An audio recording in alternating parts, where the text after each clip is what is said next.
Je suis Marion Aubert du service mobilité internationale chez France Travail et je suis ravie aujourd'hui d'accueillir en invité spécial Léo Denès de l'entreprise InnoTalent avec qui j'ai le plaisir de co-animer ce webinaire et de renouveler les échanges avec toi Léo puisque nous avions animé en 2023 la saga Australie. Donc c'est un plaisir de te retrouver aujourd'hui sur un sujet qui te passionne et dont tu es spécialiste et expert aujourd'hui grâce à tes nombreuses expériences. Donc, je suis ravie de t'accueillir aujourd'hui et de pouvoir bénéficier de tes nombreux conseils sur le sujet.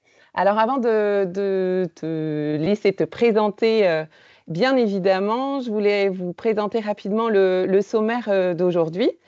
Donc voilà, Léo se présentera d'ici quelques instants et puis on parlera aussi évidemment de la méthodologie, de tous les points importants à prendre en compte, les étapes essentielles pour la création de votre entreprise à l'international, de voir les spécificités de l'international par rapport à l'entrepreneuriat en France. On aura évidemment une partie questions-réponses et puis aussi le partage tout au long de ce webinaire de l'expérience de Léo et peut-être des personnes aussi que tu as accompagnées, avec lesquelles tu as travaillé, en fonction un petit peu aussi des échanges qui se profileront dans la barre de conversation, en fonction de vos questions, du temps qui nous restera. Mais l'idée, c'est de rendre ce webinaire le plus interactif possible, de vous donner les stratégies essentielles, les choses à faire, les choses à ne pas faire aussi pour mener à bien votre projet.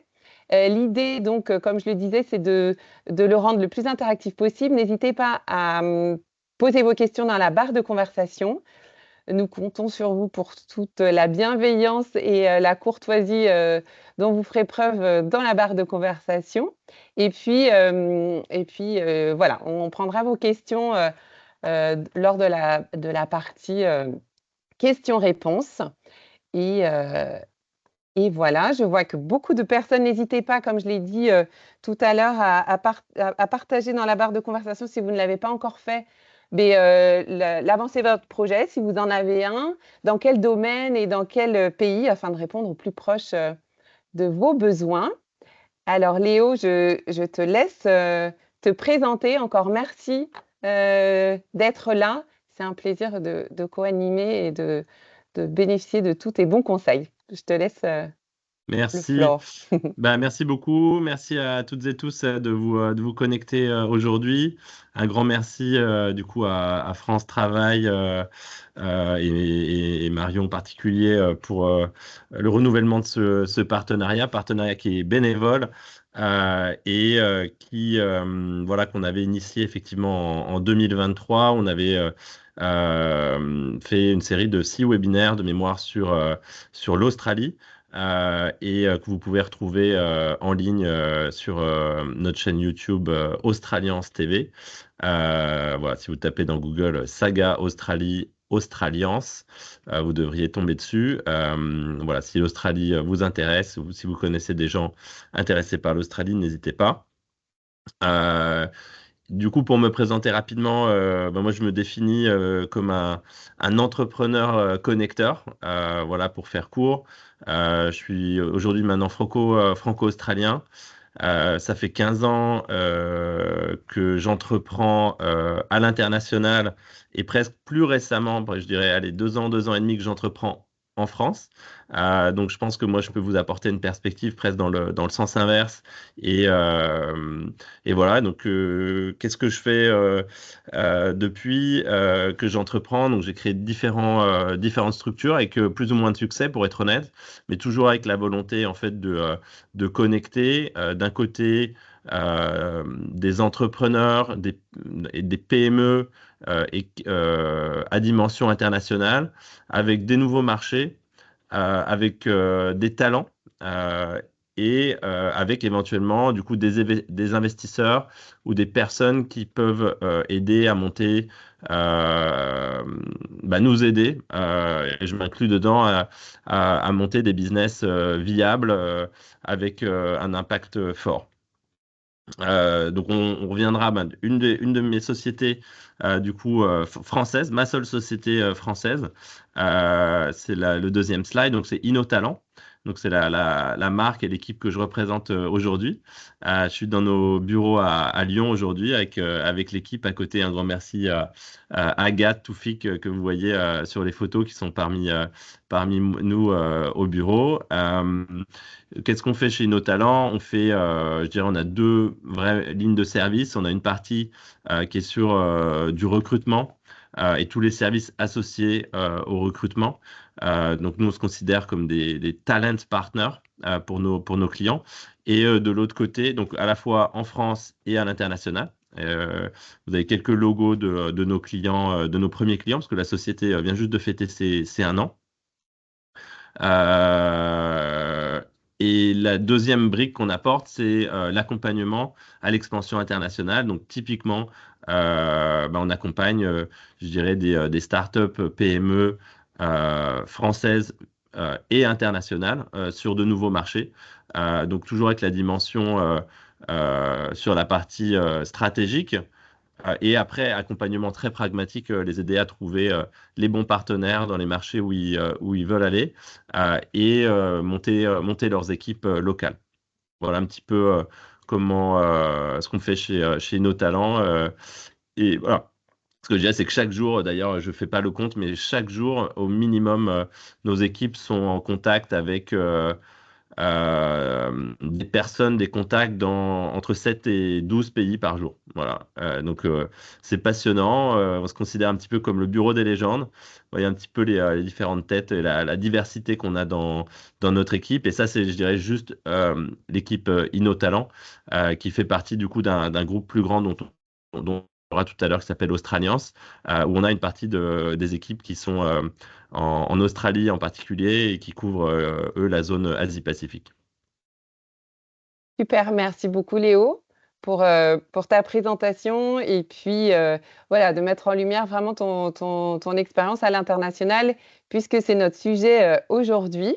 Voilà, donc l'idée pour commencer, c'est de parler un petit peu du profil des créateurs français à l'étranger, de vous donner quelques chiffres comme vous le voyez sur cette slide. Alors, bon, comme on peut le voir, on est nombreux à l'étranger, les Français sont nombreux à l'étranger, qui étaient inscrits, alors ça a augmenté un petit peu les chiffres par rapport à ce qui est indiqué sur la slide, mais à la fin de 2023, on était quasiment 1 700 000 Français à l'étranger, donc c'est pas rien. Bon, sachant qu'il y en a encore bien d'autres qui ne sont pas inscrits sur les registres français, puisque ça n'est pas obligatoire, mais fortement recommandé. On ne peut que vous le recommander aussi pour des questions voilà, administratives, de sécurité ou aussi d'accompagnement voilà, de la présence française à l'étranger. Alors, pour la répartition des Français à l'étranger, on peut voir qu'une forte partie est présente au sein de l'Union européenne pour principalement des raisons de formalités migratoires qui sont très réduites et beaucoup plus simples que d'aller, par exemple, sur le continent américain, que ce soit nord ou sud, ou que ce soit l'Asie. C'est beaucoup plus facile d'aller en Europe parce qu'il n'y a pas besoin de visa à partir du moment où on est ressortissant européen, français. Voilà, d'aller en Europe, c'est beaucoup plus facile.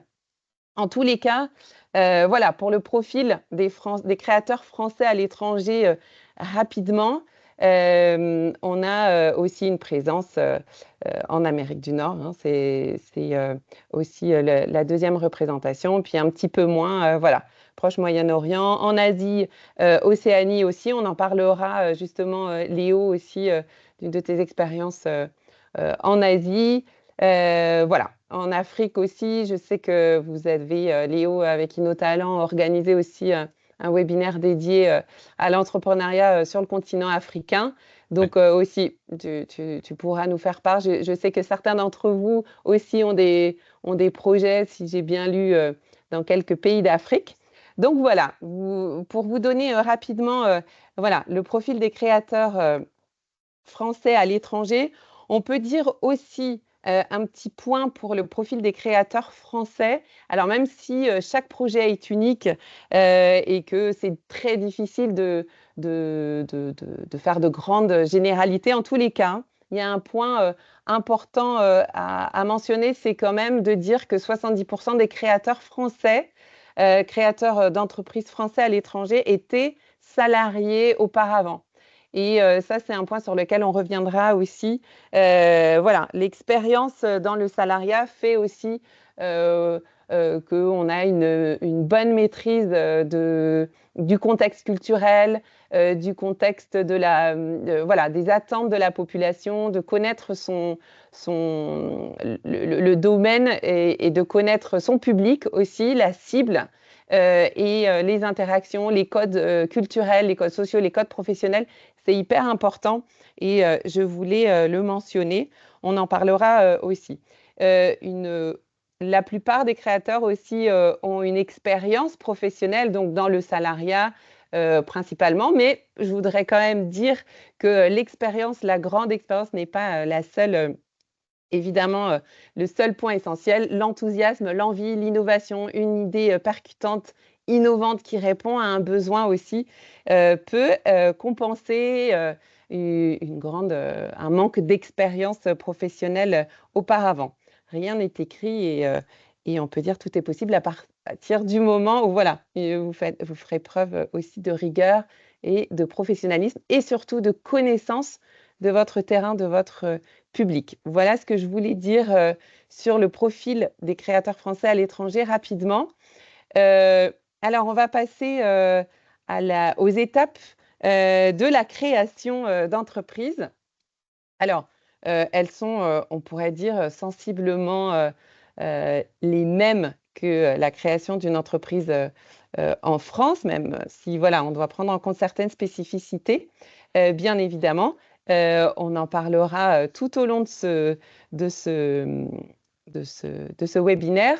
Et les étapes évidemment importantes sont les étapes indispensables du business plan. Dans un premier temps, pour commencer, ça serait évidemment trouver l'idée. Et comme j'en ai parlé tout de suite, il y a quelques instants, il est hyper important de bien connaître les spécificités locales du pays dans lequel vous voulez vous intégrer, de connaître les besoins, comme je disais, les attendus. Donc, vous pouvez bien sûr vous inspirer de la France, de sujets en particulier qui ont marché en France, mais ce n'est pas parce que ça a marché en France, évidemment, que ça marchera dans le pays que vous visez. Donc, vraiment, euh, observer, aller sur place,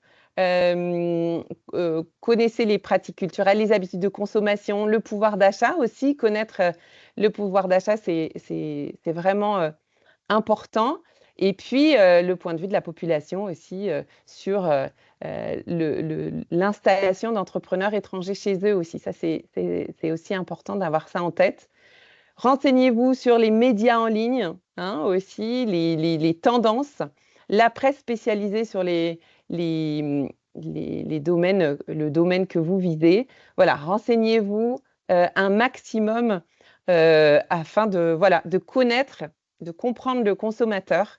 Ça, c'est essentiel et d'où l'importance de se rendre sur place et pourquoi pas, évidemment, d'envisager le salariat dans un premier temps. Euh, voilà. Est-ce que Léo, tu veux déjà nous donner ton éclairage sur le sujet? Ouais, pour moi, il y a, la chose, les deux questions que je me poserais quand je cherche une idée de business. La première, c'est pourquoi je suis le ou la meilleure pour résoudre ce problème. D'accord? Donc ici, le slide, il parle par exemple d'un besoin client. Est-ce que c'est un vrai problème pour lui? Et donc, et en vrai, peut-être, moi, depuis que je suis revenu en France, par exemple, Je trouve le café français, là, l'expresso, pas très bon, par exemple, parce que j'ai pris l'habitude de boire des cafés, je dirais, plus sophistiqués en Australie, qui est une super terre de café. En fait, on ne sait pas tant qu'on n'y a pas été. Mais est-ce que c'est un vrai problème? Est-ce que c'est un vrai problème? Est-ce que Léo Denez peut vivre sans un café du type australien en France? Et là, donc là, est-ce que je suis la meilleure personne pour résoudre ce problème? Et deuxièmement, est-ce que c'est un gros problème? Est-ce qu'il y a un gros besoin? C'est quoi la taille de mon marché? Est-ce qu'il y a un marché pour faire ça? Ou est-ce qu'il n'y a que trois Léo Denez qui cherchent du café type australien, café latte et au final, bah, Starbucks, il ne fait pas du aussi bon café que les baristas australiens, mais bon, il peut répondre à ce besoin, il est plus gros, puis il est déjà là. D'accord? Donc les deux choses, c'est est-ce que je suis le ou la meilleure pour résoudre ce problème? Et est-ce que c'est un gros problème dans le sens il y a un vrai besoin et une taille de marché pour résoudre ça. Et donc, après, ça passe par, on viendra sur les autres étapes, mais je pense que c'est la première chose parce qu'on a tous des tas d'idées de business. Et la pire chose qui puisse arriver, c'est que vous investissiez tout votre temps, votre énergie, votre capital, etc., sur quelque part la mauvaise idée. D'accord? Et donc ça, après, on en reviendra à comment on peut tester des choses. Mais déjà, la première chose, c'est ça. Et que vous soyez, si vous-même, vous n'êtes pas convaincu que vous êtes le ou la meilleure personne pour résoudre ce problème, n'y allez pas. Top. Et du coup, on peut passer à la Ouais, prochain slide, je à la dirais. prochaine slide. On continue donc toujours dans les étapes de la création. Euh, Aussi, un point essentiel au démarrage, c'est d'explorer la partie, enfin voilà, le projet personnel. Posez-vous les questions aussi de savoir, voilà, si c'est le bon moment, si vous partez seul, si vous partez en famille, si voilà, vous avez besoin d'envisager la scolarité de vos enfants, si voilà, il y a des démarches différentes à, à prendre en compte. Si c'est complexe, si c'est assez simple, essayez de vous renseigner un maximum. Et puis aussi de savoir si vous allez être prêt à vous projeter dans un pays avec une autre culture aussi. Tout ça, c'est des projets, enfin des points essentiels aussi à prendre en compte. Et puis, n'hésitez pas aussi à recueillir des exemples, des témoignages, comme on le fait aujourd'hui. C'est aussi l'idée de ce webinaire aujourd'hui pour vous, c'est de construire ce projet et de vous poser les bonnes questions au bon moment, savoir aussi si c'est le bon moment pour vous d'entreprendre. On y reviendra aussi sur ce point-là. Et puis, voilà, recueillir un maximum d'expériences, de témoignages. Renseignez-vous auprès de différentes associations, FIAF, les Français du monde, l'UFE, l'Union des Français de l'étranger, tout autant de structures de les entrepreneurs français à l'étranger aussi, l'EFE, voilà, toutes ces structures qui pourront vous apporter des témoignages et un éclairage sur la partie réflexion en amont de la mise en place de votre projet. Est-ce que Léo, tu veux Non, rajouter bah, un enfin, point? voilà, moi je peux partager mon expérience Ouais. perso et voilà, mais Mhm. ce que je dirais, c'est très important, ça aussi, votre statut actuel, je dirais, familial. C'est-à-dire que si on est célibataire, moins de 30 ans, on va avoir un profil différent que si on a la cinquantaine, marié, trois enfants ou divorcé. Et donc ça, je dirais, ça c'est au cas par cas. Mais de toujours bien penser, je pense que c'est très important pour votre santé mentale et de votre bien-être au final, qui est pour moi aussi important que finalement la réussite financière ou d'un projet. Et pour ne pas déséquilibrer, en tout cas, ce qui fait vous, votre équilibre, votre bonheur, de partir un petit peu à l'abordage et au final de peut-être perdre en fait plus que ce que vous allez gagner et risquer. Après, effectivement, il y a un très beau réseau qui s'appelle l'UFE que je connais moins les autres, mais après, localement, un peu ville par ville, à Sydney, par exemple, il y a Sydney Accueil. Il va y avoir des associations de Français, souvent de familles, en fait, des réseaux locaux qui vont pouvoir vous aider sur les aspects adaptation locale, répondre aux différentes questions, vous aider sur vos choix d'école si c'est par exemple quelque chose que vous avez à faire. Et donc, c'est assez généralement, ces organismes ils vont être référencés sur le site de l'ambassade de France du pays que vous visez. Et n'hésitez pas à rejoindre ces différentes associations et à les consulter aussi. Typiquement, ça peut vous aider dans votre étude de marché, dans votre choix de pays, dans votre budget aussi, bien comprendre le coût de la vie locale. Est-ce que les écoles sont gratuites, payantes? Euh, voilà, combien ça coûte une nounou si besoin, parce que quand on est entrepreneur, on peut bosser tard, être en déplacement, et voilà, il faut que quelqu'un s'occupe des enfants. Mais voilà, mais je pense que c'était important et c'est bien, Marion, de parler sur la partie projet personnel, parce que ça peut être une des causes d'échec et définitivement une des causes de stress, en fait, quand vous entreprenez, en fait, l'impact que vous pouvez avoir sur le reste de votre famille, ou pour certains, comme moi, quand j'ai entrepris la première fois, j'étais célibataire, mais mes parents qui étaient en France stressaient pour moi et voilà, ça, je dirais, penser plus global à votre environnement, effectivement, familial. Super, merci Léo. Et en plus, je pensais aussi pour ajouter, en plus de toutes les assos ou la présence française qui peuvent vous renseigner, vous aider en amont ou une fois sur place, il y a aussi pensé pour toutes les infos au sein de l'Union européenne aussi, tout ce qui est logement, les coûts de la vie, la scolarité, tout ça au portail EURES. Je le mettrai dans la barre de conversation Mm. aussi. Vous avez sur le portail EURES, le réseau européen de l'emploi public, une rubrique conditions de vie et de travail pour chaque pays européen qui est très bien renseignée, très riche. Donc, c'est aussi un point important pour l'Europe, pour source d'infos. Si on passe maintenant à à une étape plus concrète, là on a exploré comment trouver une idée, l'aspect personnel plus large que l'aspect business.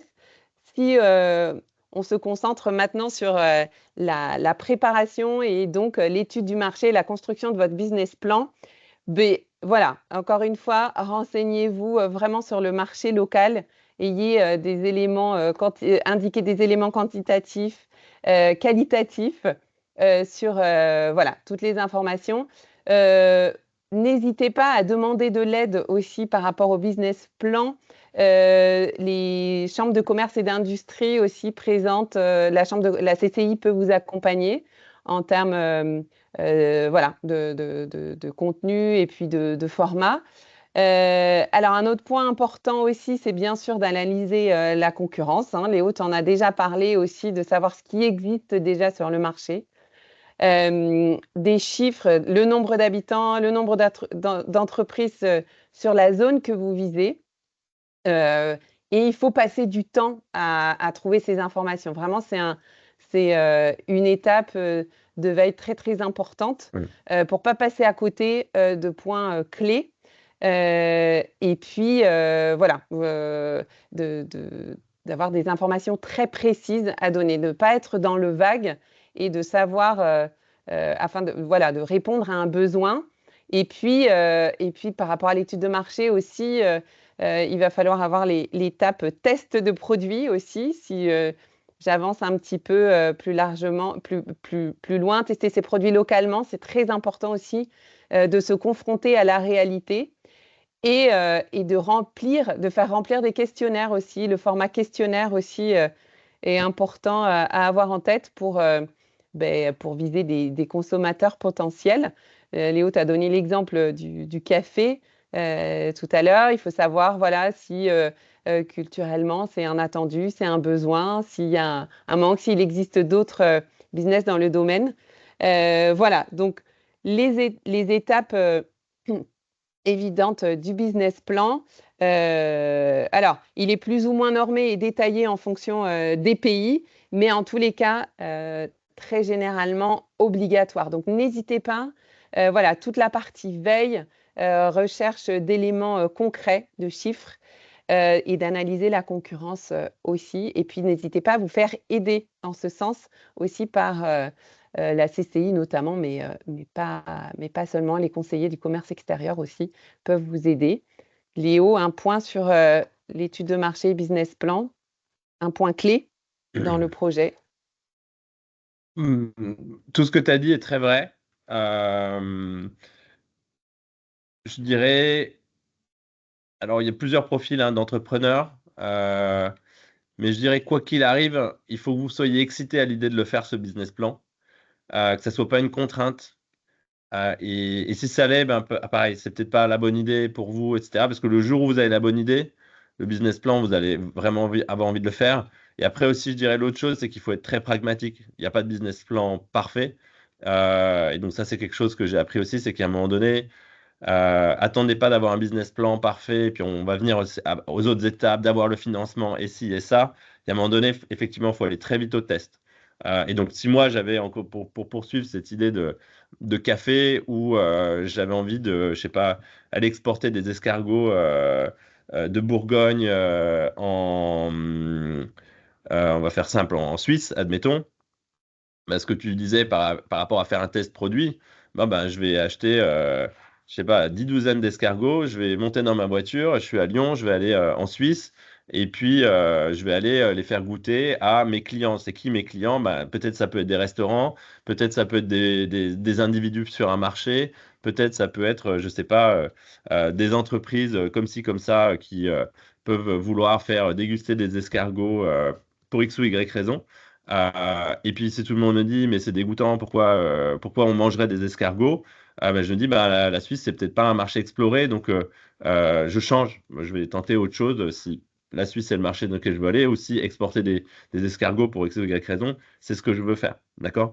Mais c'est très vite le business plan, en fait, en parallèle, il faut lancer ces tests pour valider ce qu'on appelle vos hypothèses.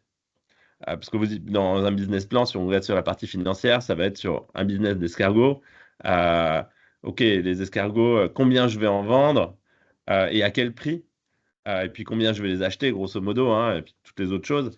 Mais le combien je vais en vendre, en fait, il y a un moment donné, il faut que je le vende le premier.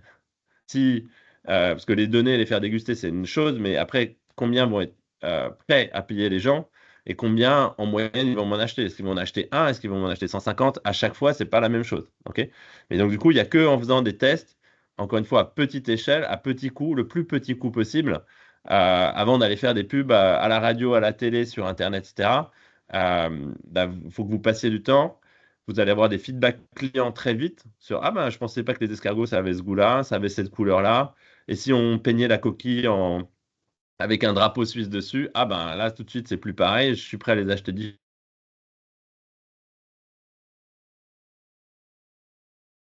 Enfin, des formats de business plan, vous pouvez en trouver pas mal. Au final, encore une fois, qu'il fasse 150 pages, il faut que vous soyez capable en une page de le résumer. Donc je pense que ça c'est aussi la chose vraiment importante.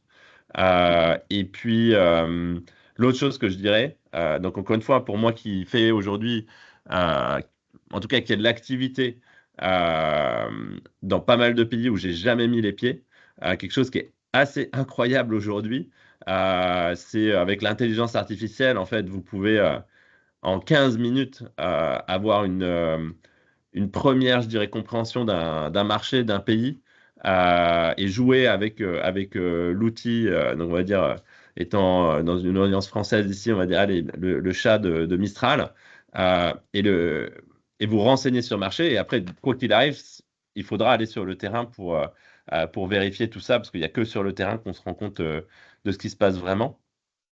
Mais en tout cas, ne vous faites pas toute une montagne de trouver les chiffres, etc. En vrai, il y a aujourd'hui des outils gratuits, hyper rapides, hyper quand même fiables à votre disposition.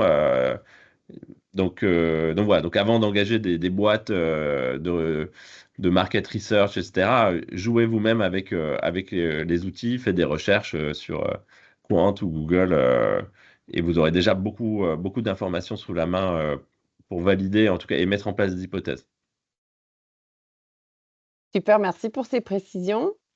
Léo, on continue avec la suite qui est liée évidemment à l'étude de marché et au business plan, c'est d'évaluer la faisabilité de votre projet. Alors, évidemment, il existe différentes méthodes pour analyser la faisabilité de votre projet. On en a choisi 2 aujourd'hui que nous trouvons complémentaires, mais voilà, c'est pas les seules et uniques.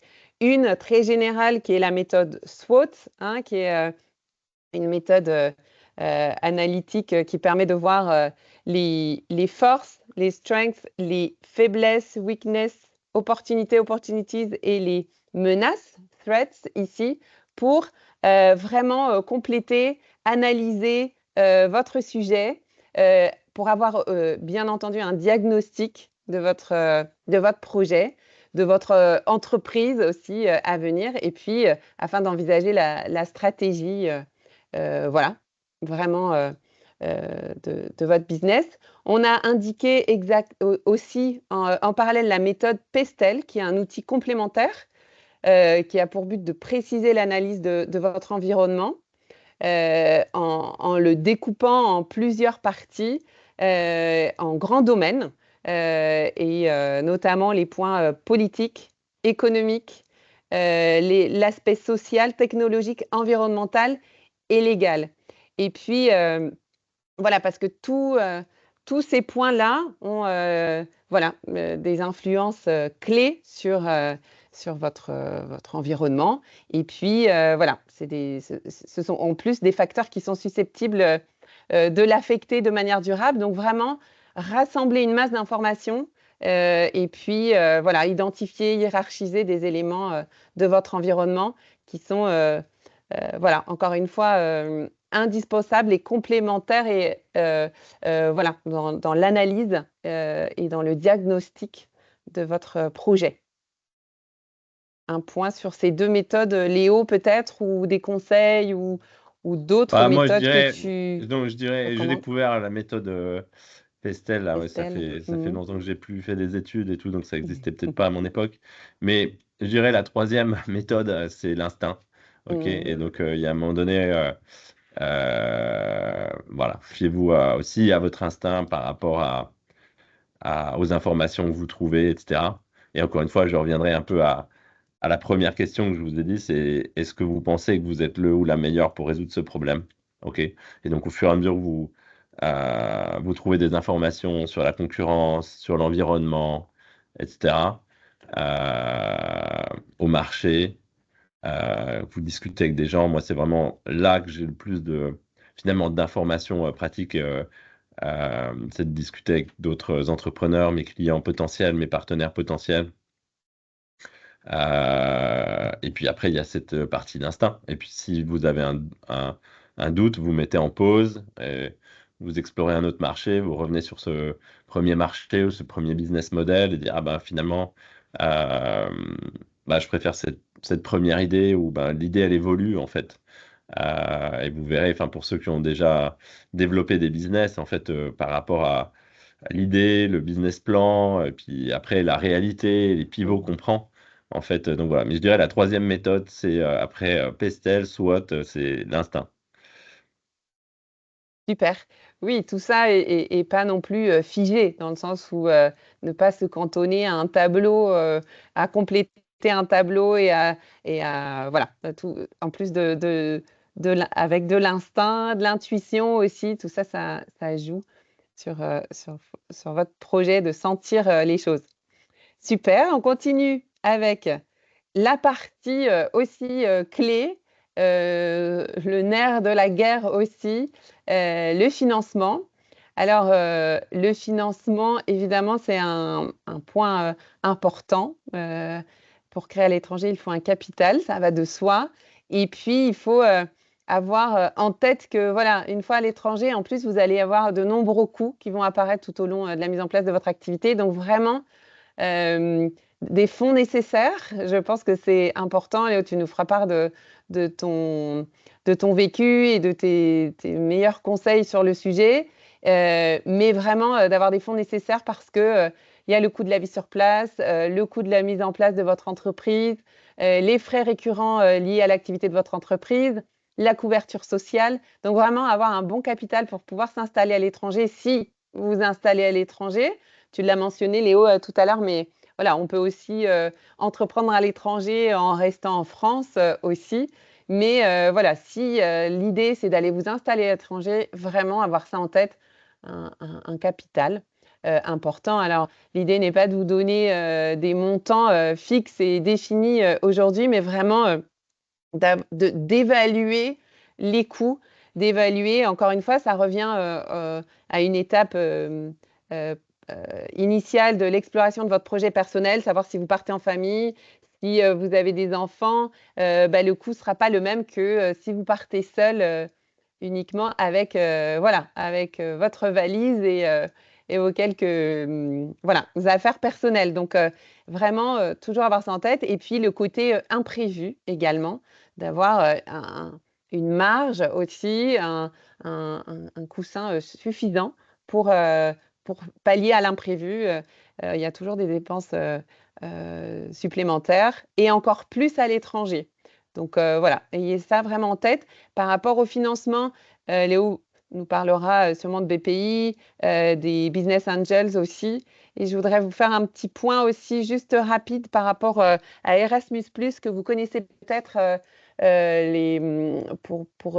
qui permet de faire un stage dans une entreprise au sein de l'Union européenne, des stages professionnels au sein de l'Union européenne, au sein de l'Union européenne. Sachez qu'il existe aussi Erasmus+ pour jeunes entrepreneurs pas dans le sens de jeunes par rapport à l'âge, même si c'est difficile de dire jusqu'à quel âge on est jeune, mais en tous les cas, c'est pour les jeunes business, les business qui démarrent, les entrepreneurs qui démarrent sur un projet en particulier.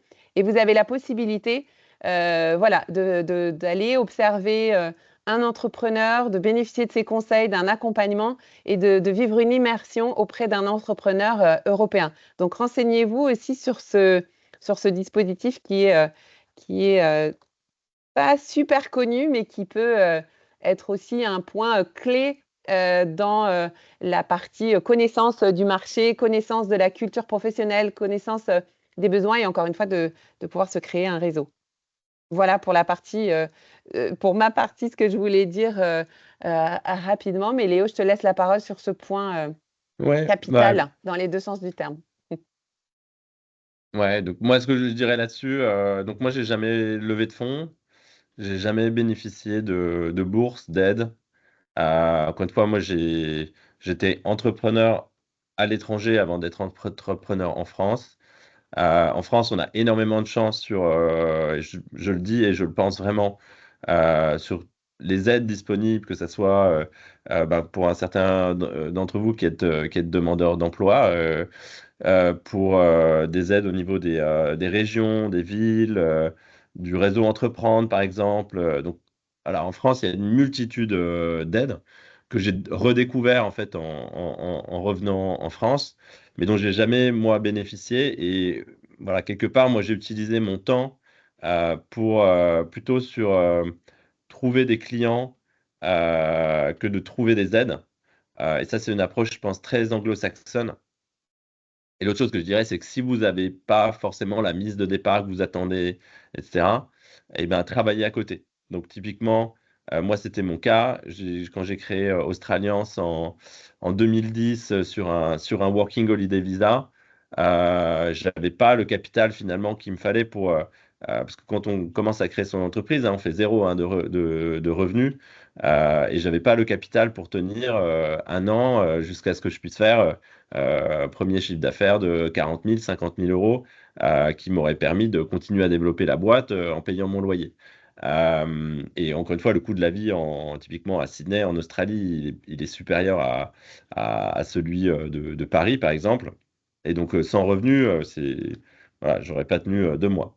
Et donc, qu'est-ce que j'ai fait? Ben, j'ai été travailler donc, sur un format d'abord à mi-temps pour pouvoir au moins avoir assez d'argent pour pouvoir payer mon loyer, manger finalement et avoir assez de temps pour pouvoir avancer sur le projet d'Australiance. Au bout de 11 mois, bah, je ne faisais pas non plus assez de revenus pour pouvoir faire ça. J'avais des problématiques de visa. Donc, typiquement, pour ceux qui connaissent l'Australie, un certain nombre de pays qui ont le PVT. J'étais sur ce type de visa. Donc, j'avais un peu bah, cette problématique de arrive la fin de mon visa, qu'est-ce que je fais? Est-ce que je rentre chez mes parents à Nancy pour continuer un projet sur l'Australie? Et donc, ce que j'ai fait, c'est que j'ai repris un boulot qui m'a donné un visa. Et pendant 4 ans, en fait, j'étais sur un format comme ça où je travaillais sur mon business, sur la pause midi, le soir, les week-ends. J'avais des emplois du temps bien chargés, mais ce qui a aussi testé ma motivation. Et ce qui, finalement, comme je travaillais avec beaucoup de Français, de personnes qui n'étaient pas en Australie et qui voulaient venir en Australie, finalement, avec le jeu du décalage horaire, la journée, je pouvais faire mon day job, comme on dit, mon travail d'employé. Et le soir, je travaillais 1 heure, 2 heures, 3 heures, 4 heures sur Australians. Et j'ai tenu comme ça pendant 3, 4 ans. Et donc, pour moi, le financement, en fait, il y a pas mal de gens qui disent, ah ben, je veux monter un business, etc. Donc, je dois lever des fonds, sinon je peux pas le faire. En fait, il y a des alternatives qui sont finalement beaucoup plus à votre portée, qui testent votre motivation et qui vous donnent le cash tout de suite pour pouvoir réaliser votre projet. Et une d'elles, c'est de faire un travail. Donc, qui plus est dans le pays où vous voudriez développer votre business, parce que du coup, vous allez comprendre mieux comment le pays fonctionne. Vous allez mieux comprendre du coup vos cibles. Vous allez mieux confronter la réalité de votre projet. Vous allez pouvoir en parler avec des collègues, des personnes. Ah, tu penses que si je ramenais du café à l'australienne, en Suisse, en Espagne, qu'est-ce que tu en penses? Tiens, moi, je fais le café comme ça, goûte, qu'est-ce que tu en penses? Combien tu penses que tu serais prêt à le payer plus cher ou moins cher que ton espresso? Voilà. Et donc voilà, moi, ce que j'encourage, c'est vraiment très, très pragmatique dans les approches. Et ça va. Après, demain, quand vous devrez lever des fonds, allez voir une banque. Vous serez beaucoup plus fort et vous saurez pourquoi vous voulez le faire et pour, je dirais, ce qu'on appelle passer à l'échelle votre business, quel qu'il soit. Euh, voilà. Très bien. Merci pour ces bons conseils. Je pense aussi à autre chose de la part de France Travail. Vous pouvez être accompagné aussi hein, dans votre projet d'entrepreneuriat. Si vous souhaitez, vous pouvez au niveau financier, vous pouvez bénéficier. Vous connaissez peut-être déjà le l'ACRE ou l'ARS, qui sont des aides destinées donc aux personnes qui souhaitent créer leur entreprise. Vous pouvez toucher une partie de vos indemnités. Qui vous est dédié, donc soit en totalité, soit euh, euh, tronqué en deux parties. Mais je voudrais préciser que cette possibilité, ces aides-là sont disponibles si vous créez une entreprise en France et que vous ne pouvez pas bénéficier de ces aides si vous implantez votre entreprise à l'étranger. Voilà. Mais en tous les cas, pour la partie entrepreneuriat, vous pouvez aussi bénéficier, j'en parlerai tout à l'heure à la fin de la prestation Active Créa ou Émergence pour être accompagné voilà, par France Travail. On continue sur le statut juridique. Alors, le statut juridique, l'idée pour nous aujourd'hui, c'est pas de passer trop de temps parce que voilà, il y a vraiment une variété assez grande de possibilités en termes de statut juridique. Ça va dépendre du business, du format du business que, que, que, que vous proposerez. Ça dépend du pays dans lequel vous trouverez.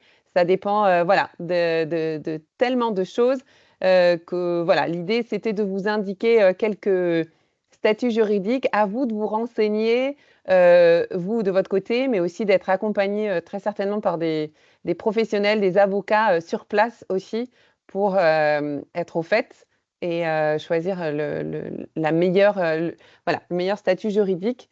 Un point, Léo, sur le sujet. Ouais, alors C'est encore une fois, mon conseil de façon très pragmatique, c'est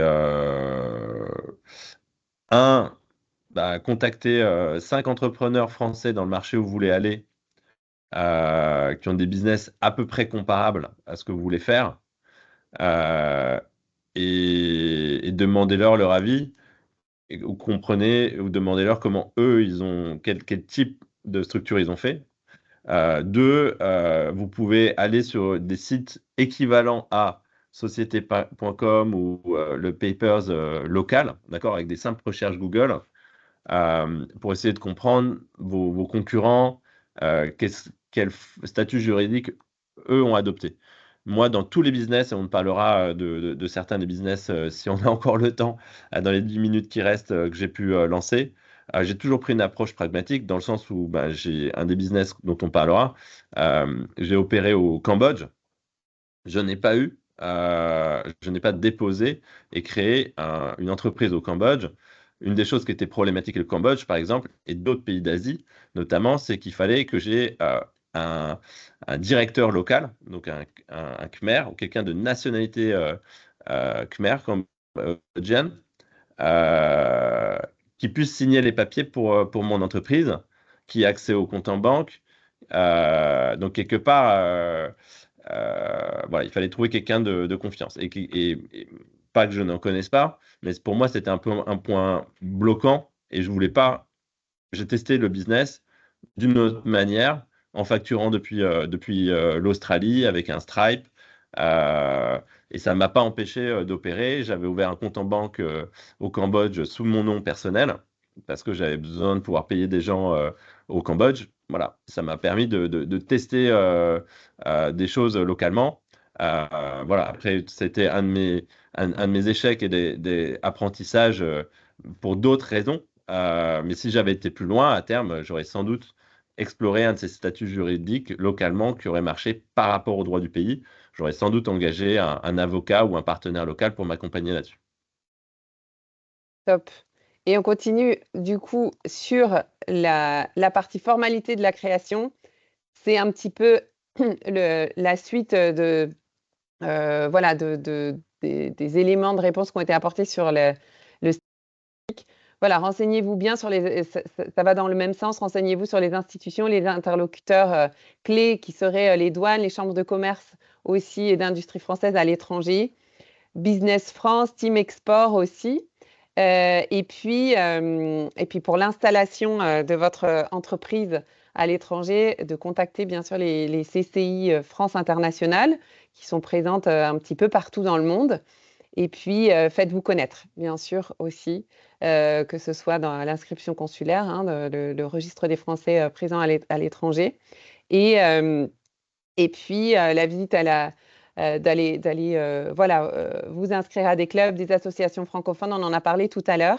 Ça, c'est hyper important d'aller à la rencontre des gens. Léo l'a mentionné à plusieurs reprises afin voilà, de connaître les meilleures formalités.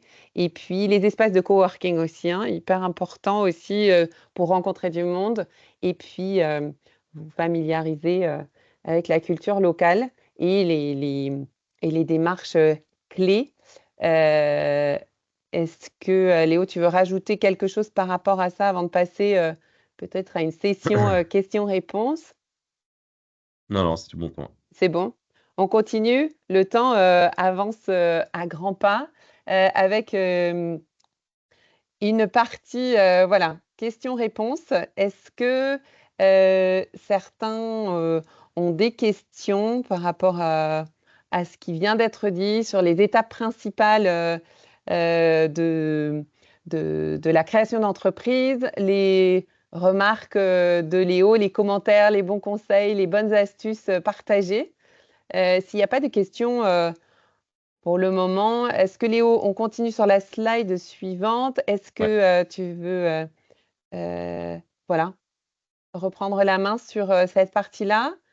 Ou est-ce que... Ouais, du ouais, coup, bon, ça, c'est un slide un peu dense oui, pour dire voilà, il y a une partie, vous êtes un peu à la croisée des chemins pour je dirais, les jeunes entrepreneurs, néo-entrepreneurs. Est-ce que vous allez monter un business en France qui va après potentiellement exporter dans un marché, ou est-ce que vous allez monter un business directement à l'étranger? D'accord? Donc après, quand on dit l'étranger, hein, ça fait je ne sais pas combien, plus de 200 pays à choisir. Et donc, voilà, ça va être un petit peu du cas par cas. La seule chose que je peux vous dire, c'est ne vous attendez pas à ce que ça soit la même chose qu'en France. Il y aura des choses qui seront plus simples dans les démarches. Voilà, moi, j'ai monté un certain nombre de sociétés donc l'équivalent des, on va dire, SARL en Australie. Voilà, ça se fait en ligne. Ça vous coûte moins de 100 euros. Et vous avez une société immatriculée concrètement en 24 heures, puis des démarches à faire. Mais voilà, en 28 jours, votre société elle est enregistrée, active, enregistrée auprès du fisc local.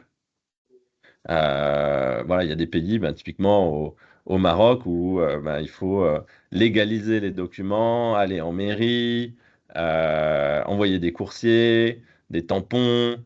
Donc, c'est des choses qui vont prendre voilà, un certain temps. Euh, donc, voilà, il y a du pour et du contre. En France, vous savez à qui vous adressez. Vous êtes à domicile, à l'étranger. Il faudra jouer avec les règles locales. Euh, voilà, donc à vous de faire votre choix. Ensuite, Mais voilà, encore ouais, une oui, fois, pardon. on manque un peu de temps, donc posez un max de questions. On avait En même temps. trois exemples, ou j'avais trois exemples un petit peu à vous partager, si tu veux avancer, du Oui, coup, il y a 3 questions Marion. déjà. Je ne sais pas si tu veux répondre aux questions ou si on continue comme tu préfères. Il y avait 3 questions au sujet du financement, du capital aussi. Euh, la première question de Fanny, quelle est la meilleure manière d'approcher un sponsor financier, un mentor? Je ne sais pas ce que c'est qu'un sponsor financier. Si on parle d'un investisseur, par exemple, Mhm. encore une fois, ça va dépendre du business, etc. La meilleure manière, c'est déjà de le ou la connaître. Euh, pour moi, un mentor, c'est quelqu'un qu'on admire, en fait. Moi, j'ai plusieurs mentors. Je trouve que c'est des personnes qui ont 20, 30, 30 ans de plus que moi. Qu'il y a des gens qui ont été des entrepreneurs qui ont réussi à leur manière. Hein. C'est pas Elon Musk ou Bernard Arnault, hein, mais voilà, qui m'inspirent et je me dis, ben, je serais intéressé, en tout cas, qui me donnent leur avis sur un certain nombre de choses, parce que moi, bah, à mon époque, parce qu'à leur époque, c'était pas forcément la même, je traverse des choses. Après, je leur ai jamais demandé d'argent. Je les ai jamais payés. Ils m'en ont jamais demandé non plus.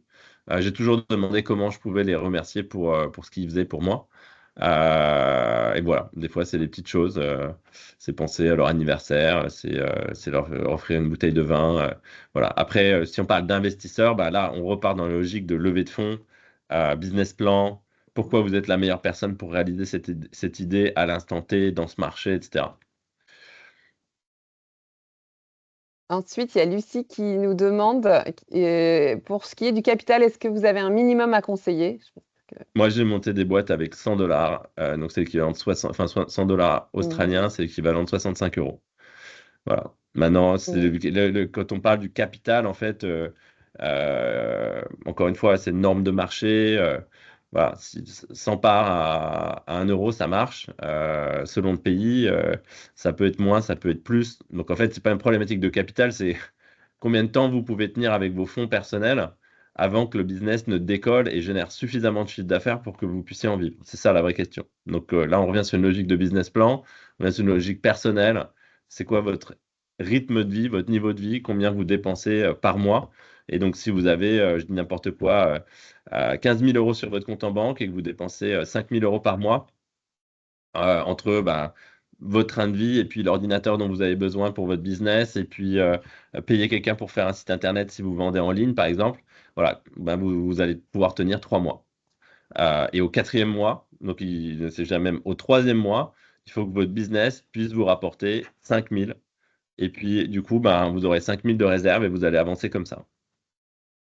Mais du coup, voilà, il y a pas de règle, en fait. On vous en revenez à, ben, faites un estimatif de vos prévisions financières, euh, voilà, en ayant plusieurs scénarios. Euh, un scénario pessimiste, un scénario réaliste et un scénario optimiste sans être voilà, un rêveur. On rêve tous de monter des business à 1 milliard de dollars. Et voilà, si c'était si facile, il y en aurait plus que ça. Voilà. Clairement. Et une autre question toujours sur l'aspect financier. Euh, une reprise d'activité en Italie pour avoir des revenus tout de suite. Je souhaite mettre en place le crowdfunding pour lever des fonds en complément de mon capital perso. Comment faire pour mon projet en Italie? Puis-je avoir une aide d'une banque en France ou en Italie? Ouais, bah alors après, encore une fois, Mm. le crowdfunding, moi j'adore. Je trouve ça très bien. Il y a deux types de crowdfunding, hein. C'est où vous faites de la pré-vente parce que vous allez lancer quelque chose de nouveau, et vous cherchez à avoir des commandes de votre produit. Souvent, c'est des produits, des précommandes pour avoir assez de volume pour pouvoir lancer la production et que ça fasse du sens. Et ça, je vous invite à regarder la meilleure campagne et la meilleure success story à ma connaissance de crowdfunding, qui est une société qui fait du papier toilette, qui s'appelle Who Gives the Crap, Who Gives the Crap, qui a un succès en Australie et maintenant dans plusieurs pays, et qui a fait des campagnes notamment de crowdfunding à mourir de rire. Puis après, il y a l'equity crowdfunding. Donc l'equity crowdfunding, si tu vas sur le slide d'après d'ailleurs, Mhm. un de nos clients, donc une boîte montée par des Français en Australie, vient de faire une campagne d'equity crowdfunding.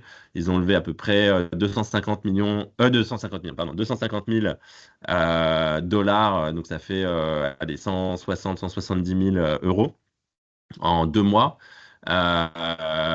Pour pouvoir développer le business qui fait des plats surgelés livrés à la maison type Picard, mais à plus petite échelle et j'espère, et je pense, de meilleure qualité.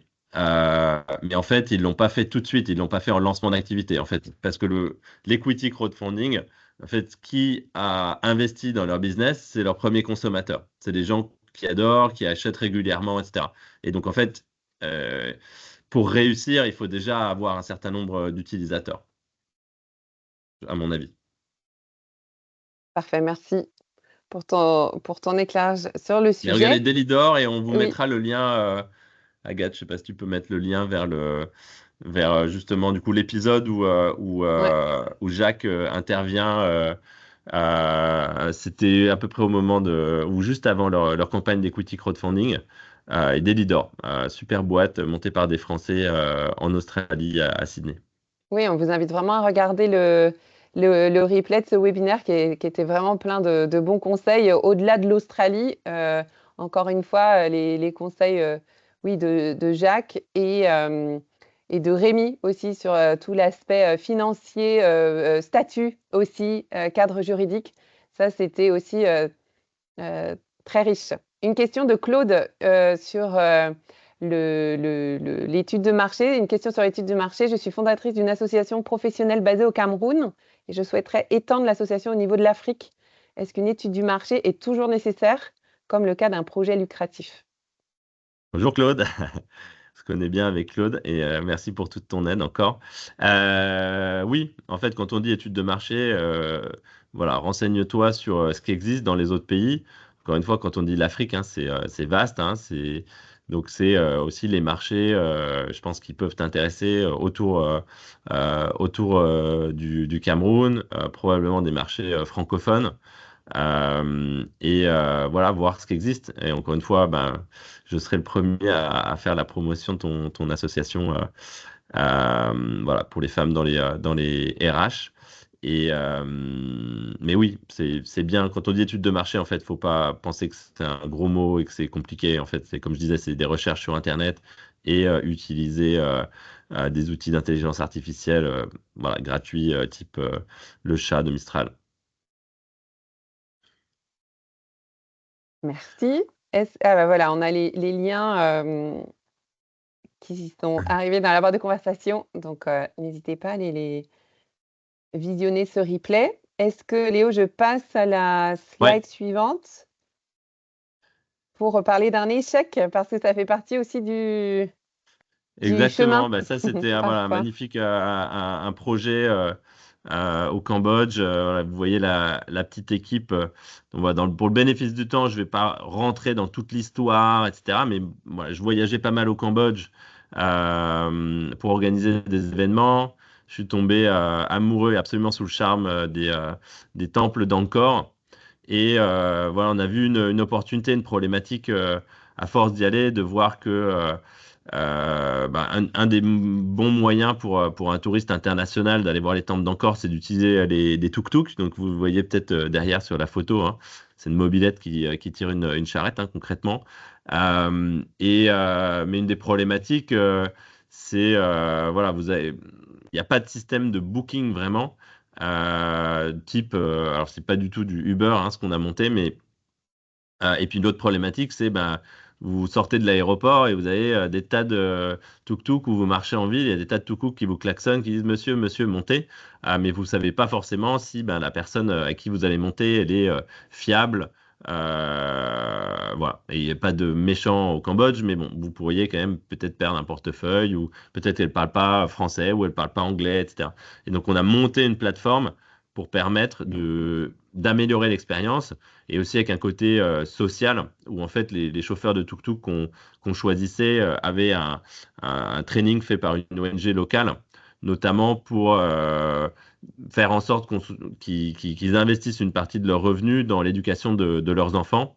Et voilà, donc c'était un projet absolument magnifique que je regrette pas une seconde et qui, voilà, pour plusieurs raisons, je pense un manque de focus, et puis voilà, le Covid est arrivé, les frontières sont fermées, plus personne n'allait au Cambodge. Euh, voilà. Et il y a eu un événement, je dirais, macro qui est arrivé et qui a fini qui a fini notre business. Euh, et donc, je voulais passer à la slide d'après, qu'on a rajouté un peu, ouais, ou encore d'après. Ouais.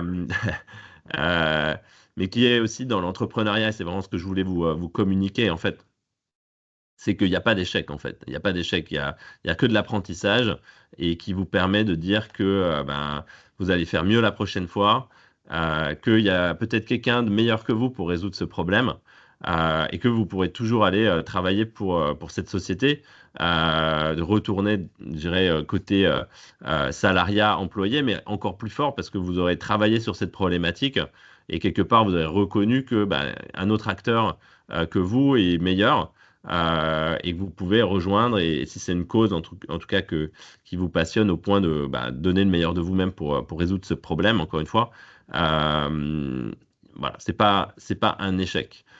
Et puis après, l'autre chose qui est, voilà, je dirais, sans être, voilà, j'ai réussi à ma manière, ok, mais chaque jour, en fait, il y a des choses qui se passent pas comme prévu. Chaque jour, chaque jour, chaque jour, chaque jour. Et donc, c'est aussi apprendre apprendre les leçons, faire les choses différemment, euh, partir aussi du principe qu'on peut pas tout contrôler. Euh, Bien s'entourer, que ce soit par les bonnes équipes, par les bons mentors, on en parlait, éventuellement par les bons investisseurs, les bons conseillers à l'export pour certains, etc.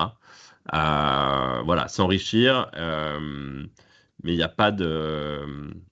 En tout cas, moi, je vous encourage tous à tenter tenter l'aventure, tenter votre chance, parce que dans l'entrepreneuriat, en France ou à l'international, on apprend à sortir de sa zone de confort, et on grandit. Et encore une fois, tous les entrepreneurs, malheureusement, je pense que c'est la majorité des entrepreneurs, ne réussissent pas à vivre de leur business. Mais cette époque dans votre vie, en tout cas, va vous transformer en bien, je pense. Super, Voilà, merci Léo voilà mon aussi. message de fin. En tout cas, on n'a pas pu couvrir tout ce qu'on avait Oui, à vous dire. En tout cas, merci d'avoir pris le temps. Bonne chance à toutes et à tous dans vos projets respectifs. Et puis on continue ce partenariat avec Marion et France Travail. Donc voilà, gardez dans un coin de votre tête InnoTalent. N'hésitez pas à nous suivre. On a une newsletter, et vous pourrez retrouver ce webinaire et d'autres, effectivement, comme Marion disait, le précédent qui était sur développer son business au Maroc. Euh, et d'autres, voilà, sur notre site internet innotalent.com. merci beaucoup Léo. Pour, avant de terminer ce webinaire, je voulais aussi vous indiquer par rapport à notre service France Travail Mobilité Internationale ou France Travail dans votre agence de proximité auprès de votre conseiller ou de votre conseillère qui vous accompagne toutes les, voilà, les services qui vous sont dédiés, Actif Créa, s'imaginer créateur, si vous voulez envisager cette possibilité, si vous n'êtes pas encore entrepreneur et que voilà, vous avez envie de vous poser les bonnes questions, de reprendre les étapes clés de la création d'entreprise, n'hésitez pas à en parler avec votre conseiller ou votre conseillère dans votre agence, bien sûr avec votre conseiller mobilité internationale aussi. Puis n'oubliez pas de nous retrouver voilà, sur nos services en libre accès, que ce soit l'Emploi Store, francetravail.fr, la page mobilité internationale, notre page Facebook et bien entendu la saga Australie qu'on avait organisée ensemble avec ton autre boîte Australiance, notamment sur la création d'entreprises en Australie, que je vous invite vraiment à regarder en complément de ce webinaire. Alors, un grand merci, Léo, encore une fois, pour ce webinaire très riche d'informations, de tes bons conseils, de tes remarques toujours à la cible, et puis les bonnes astuces, et puis rien de mieux que le partage d'expérience. Donc, c'est l'idée de continuer ces échanges avec toi et puis tes collaborateurs. Donc, grand merci. J'espère que ça vous a intéressé, surtout que vous y avez trouvé de l'information concrète. Merci Agathe, oui, pour la préparation. Merci Agathe. Et Toufik. salut Voilà Toufik. les coulisses d'InnoTalent. Super, merci beaucoup. N'hésitez pas voilà, à nous contacter au service mobilité internationale, France Travail, si vous souhaitez être accompagné par notre service. Merci beaucoup. Et à la prochaine, Léo, alors, pour continuer nos échanges sur l'entrepreneuriat Avec international. plaisir. Un grand merci. Allez, au travail tout le monde. À très vite. Et bonne chance à tous. Ouais.